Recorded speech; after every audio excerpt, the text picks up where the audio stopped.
Moses with Newstate University, and I'm talking today with Parker Stephenson about his experiences and expertise in Agile transformations.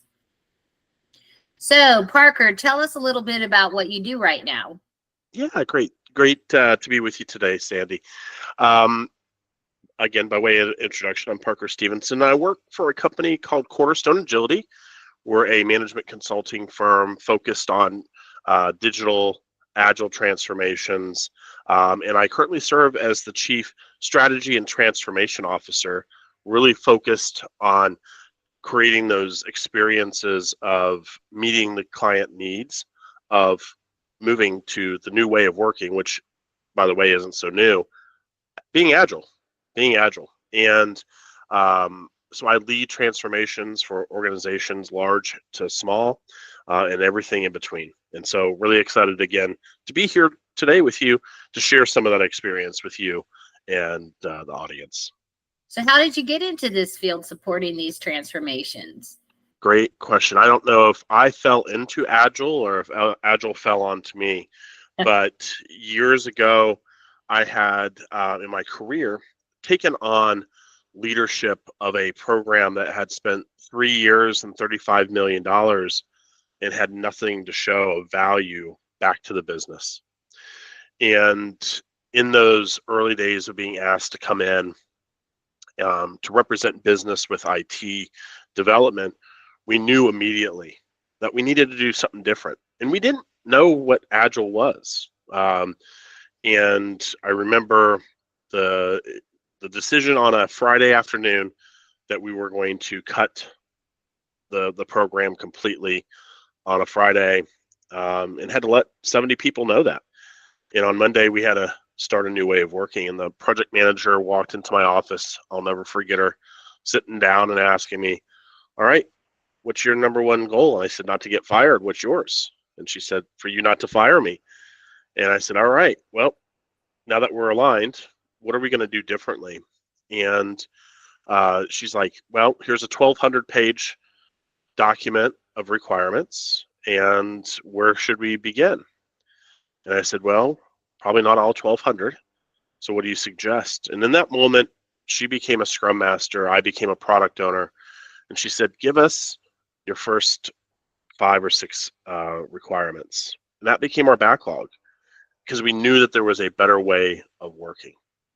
And we just didn't have all the things aligned. And it wasn't more than 6 months later that we were introduced to the Agile Manifesto, the 4 values and the 12 principles that have really guided what I call the second era of agility since 2001. And that's kind of how I got started. And it's really, I never thought it would be turned into a career where I'm serving, and I've served on now over 30 transformations in my career. Wow. What do you like most about serving the Agile transformations? You know, there's no such thing as cookie cutter. So every transformation looks different. And so I like that ability to come in, help a client, help an organization, not just think differently, but do differently. And being able to share my expertise and say, here's what we tried over here. This is how and why it worked, or here's how and why it failed. And then giving people the tools necessary and the information necessary to make different choices. And, you know, payday for me is more than a paycheck. It's when I start to hear people use my Parkerisms, if you will, in their day-to-day interactions, and how they are not just thinking about their work differently, they're doing it differently. That's, to me, what I love the most about this job. And then what would be your least favorite part about this career path? You know, something that I just experienced recently in an organization saying, you know, after 15 months, we're going to try this and do this on our own, and saying goodbye. You know, I love the excitement of new clients and new opportunities by a long shot, but at the end of the day, it's the heart and soul of the people.